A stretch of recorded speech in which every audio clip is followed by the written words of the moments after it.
Hey, what's up guys, nothingwired.com, and today we have the Panasonic T21. It was released back in late September, early October in India, and it's priced at about 13,000 odd rupees in India, and it sits right in the middle of Panasonic's mobile phone product line.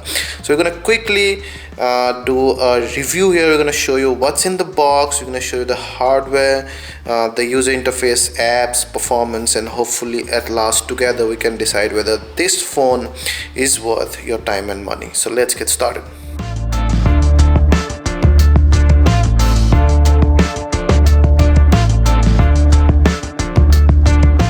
For a 4.5-inch phone, actually this packet is quite big. All white there, you can see that's the phone, nothing much on these sides. Here you have the marketing and pricing information. September 2013 is when they imported it, and 16,990, but as I told you, you'll get it for about 13,000 odd Indian rupees. There you have some quick specs: a dual core 1.2 gig processor. Now Panasonic does not specify which processor, but when a company generally does not specify it, I'm tempted to think that it's definitely not a Snapdragon. It could be a MediaTek. I might be wrong, but I just suspect it could be a MediaTek processor. You have a 4.5-inch HD IPS display here, 8MP autofocus camera, 2MP front camera, Android 4.1. That's quite an old Jelly Bean version now. You have dual SIM, full SIM size slots there. So I'm going to show you what's in the box here. So on top you have the phone, and it is a quite beautiful phone. I like the curved chin here, and then you have nice matte, although it's all plastic, and then you have those stickers and stuff. Yeah, you go down, and then you have your warranty card, your quick start guide for those of you who are not very comfortable with this kind of phones, the earphones without any ear pad. You have call control button there, but I see no volume control. You also have a silver plated 3.5mm jack and not gold plated one.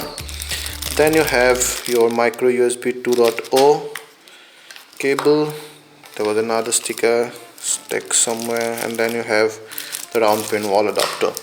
At last you have the 1700 mAh battery. Yeah, so that's about it. That's about in the box, fairly standard content. So there's our Panasonic T21, and we'll come back with the hardware review. The Panasonic T21 is a very beautiful phone, although it's made of plastic, and the glass in front, but then you'll see it has a very nice sleek look. I particularly like this chin coming out on the back, these depressions giving it a nice classy look, and then you have this steel colored, although plastic side ring that adds to the class, and then the front part beautiful. You would have liked this is to be an edge to edge glass design, but then hey, we're talking about only a 13,000 phone. So for a 13,000 phone, I absolutely love the look. The back side is matte, not glossy, so it's not gonna slip off from your hand that easily, although it's not made of rubber or that kind of sticky material. Yeah, so the only problem that I have is that the plastic feels really cheap, and when you actually press, you see it kind of makes those sounds. It's a really cheap plastic, or at least brittle if not cheap. So nice. Yeah, so you have the 4.5-inch IPS display, HD resolution, that's 720 by 1280 pixels. On top you have the earpiece, you have the 2MP fixed focus front camera, then you have the notification LED lights and your proximity sensors. Then here you'll have the soft keys. This side is nothing except the mouthpiece there and the hole to open your back flap. You have a hardware camera key there, and then the volume rocker. On top you have it's quite a busy front top side actually. You have a 3.5mm jack, then a noise cancelling mic, then you have your micro USB port, and then the power button. On the back side you have the 8MP autofocus camera that records at 720p, and then you have your LED flash, the branding, and then the speaker grill. So nice little phone. let's open it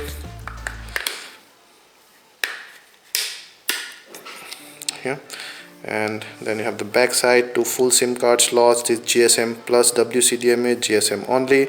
So this guy will only, this guy, the SIM one will support 3G here. Your micro SD card slot and the 1700 mAh battery goes down like this. You're gonna close it, and that's a Panasonic T21. Let's check out the display now. The Panasonic T21 has a 4.5-inch HD IPS display. That means 720 pixels by 1280 pixels. That sounds a little less by today's standards on a 4.5-inch screen, but then you won't particularly see any pixelated icons or stuff. The colors are quite vibrant. They are sharp, although not the sharpest, but then they are sharp and crisp and very good, much above average. And I have the brightness in full, mind you.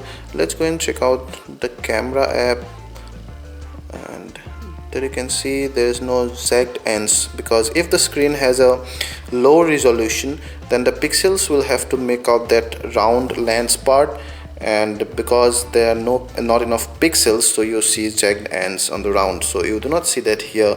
That means the resolution on this display is quite apt for the display it is. See all the icons, everything looks quite nice, all the fonts and stuff. And let's quickly go ahead and check out a full HD video to be sure. I know that Panasonic says it can play up to 720p, but I have seen it's playing 1080p video also quite nicely. Nice bright colors there. Nice viewing angle, very nice viewing angle, very nice, excellent viewing angle. And that's the IPS display for you. See? Mind blowing.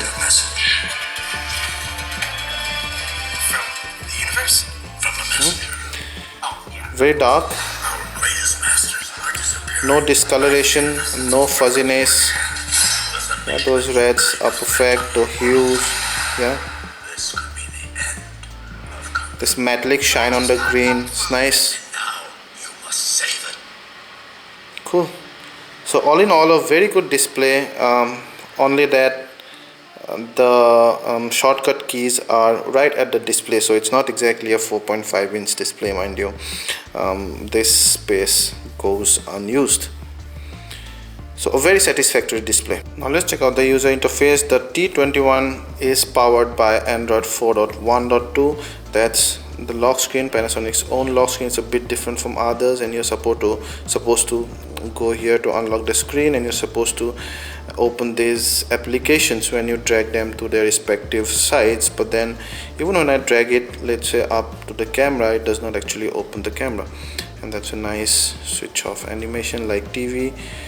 See, it does not actually go to the call button. Anyway, so that's the home screen. It's pretty much the vanilla Android at the core, but then Panasonic has its own UI on top. It did not customize much at the core level. You cannot add or remove home pages. There are 5 home pages. You can long press on the home page to add wallpapers only. To add widgets, you'll have to go to the widget menu here, and then you can long press and drag it to the home page. To add it, you can also remove it. Drag it to the remove button to remove it. This app dock is customizable. You can have your own most used or most favorite apps there. Yeah, so that's the back button. Long press it, nothing happens. Long press it will take you to Google Now. Then long press it, or pressing it even once, will take you to the recent apps menu. There is no menu button here. You will find a menu button on top or where it's applicable. You have the notification pane here, your quick function toggle bar there. You can go to the full settings from here, or you can remove all notifications from here. Yeah, so we'll go to the settings quickly, and a typical Jelly Bean settings. There you see your connection settings, and then your sound, yeah, your display, and let's check out the storage. So that's there you see. So that's the SD card, and you have available 824 MB of internal storage only. You can add only this many accounts, so that's a good thing. They haven't integrated Facebook and Twitter and other third-party apps. If you want to do it, you can do it on your own. I know a lot of people uses those too, but still it's good to give you a choice. Then about phone, and you have Android 4.1.2 T21. I'm not sure if it will be upgraded to the later versions. And that's the main app dock. So you have 2 pages of apps and then your widgets menu. So you pretty much have all the default Google Android Jelly Bean apps like Chrome, your Google Plus, Hangout, Gmail, Maps, Messenger Plus, your YouTube, Play Movie, Play Music, although there is no Play Photo. It's a pretty new app. Playbook is there.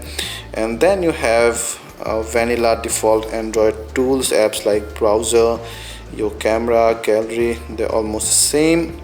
You also have Play magazines from Google, and then you have some third-party apps, but very few. We always like as few as possible third-party apps because they unnecessarily bloat your OS installation and they cannot be removed. So what do you have from third-party? Let's see, an ET, that's Economic Times, and then you have what, TOI, that's Times of India. Both are from the same publication. And then you have WeChat, so it's a online chat app, of course, you know. So very few third-party apps. We like that. No Facebook, no Twitter. You can install on your own if you want. We'll check out some of the apps now. So that's the default browser. So we have the brand new HTML5 scores now, 289 only out of 555 points. That's quite low. It's the vanilla browser, mainly request desktop side, and then you can create your tabs from here. It does not support flash playback out of the box. Yeah. So the camera, the 8MP autofocus camera, there you see you have your flash information here. That's the zoom, drag, slide, whatever, and then you can go to your settings from here, and there you see you can go to auto, on, off, then your white balance, your exposure compensation scale, some scene mode, and your picture quality, and then your color mode, and you still have some more like store location and your picture size, and you can only slide it, move. So you can go to 5MP and 8MP. So that's about it. Focus mode, continuous or fixed. It's quite slow to response really, or the arrows are too small for my fingers basically. So you have HDR, show grid, burst mode. Yeah. So when I have burst mode on, I should be able to long press on the shutter release button and then take multiple pictures. So you have some nice settings here. You can tap here to go to the video recording and then your panorama. So let's take a picture now. We're gonna switch off the flash if that quickens up the camera.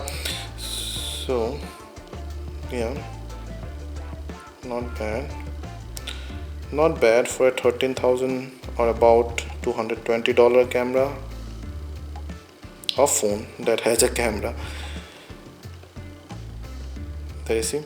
Now even the burst mode is actually quite slow.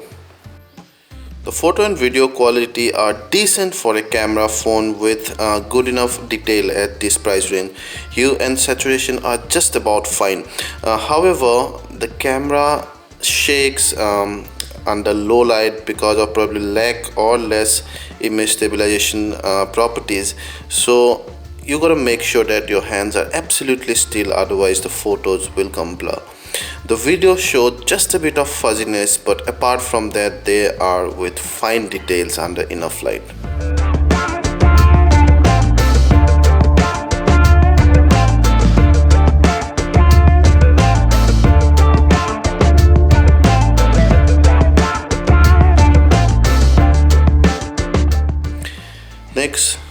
is gallery, and you see the typical vanilla Android OS arrangement. You can select multiple photos from here. You can share them by all means, or you can go ahead, delete or rotate, or you can select all. Yeah, you can also sort them according to location, time, people, tag. You can download them to your hard disk here. Yeah, so you have movie studios, then play magazines and all those kind of stuff. Yeah, so that's about it. Mainly that's about the user interface, which is quite fast, you'll see. Yeah, it's pretty smooth, but not absolutely, feather smooth, like not absolutely buttery, but generally with no lag. See there, so I don't have many widgets here, but even when you load in all these home pages with widgets, they perform fairly good, at least for this price range. Yeah, let's check out the music quality, and you have the play music here. Let's check out how it plays here.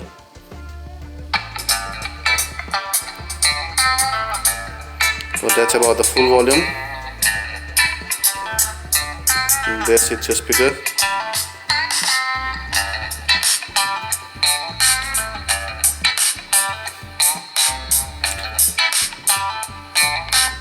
So you'd see that the sound output is decent from the speaker, although definitely not among the loudest ones. The bass are not that heavy, but sounds come out pretty clear. We'll check out another one.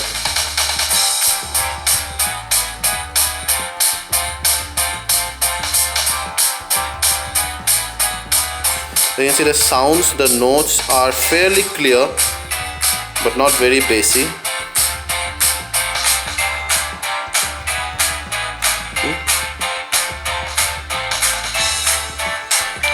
Yeah, that's about the sound. We talked about the photography, we talked about the system.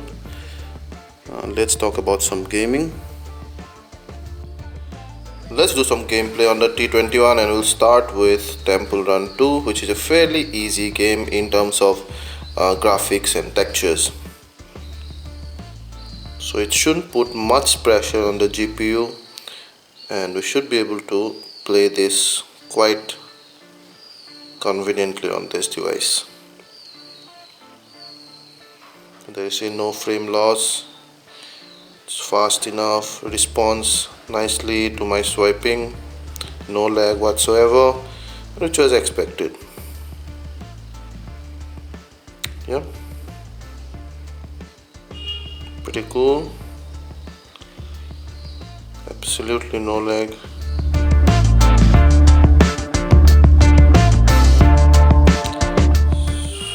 So it responds nicely.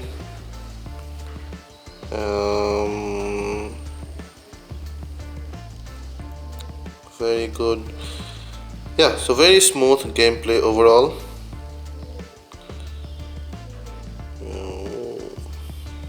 That's it. So I'm gonna kill it.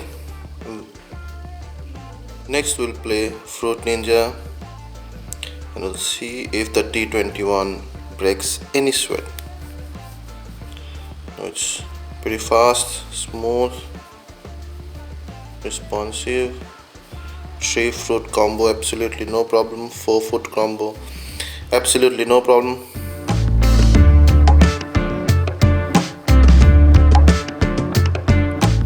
Very smooth. I'm impressed really.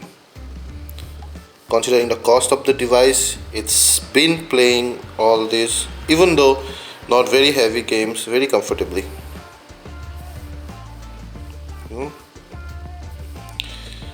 Cool, so quite smooth. Next we'll go to a slightly graphic heavy game. Because of its 3D content, it skips just a few frames in this animation. Let's see how it does while driving. We are ready.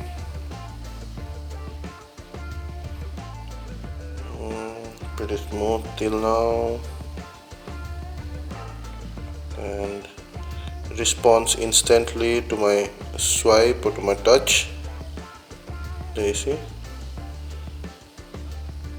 pretty smooth so far.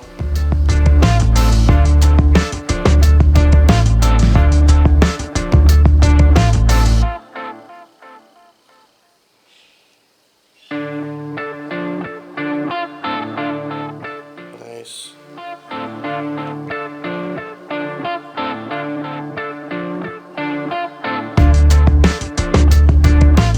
No frame loss whatsoever, and it's very smooth, the gameplay.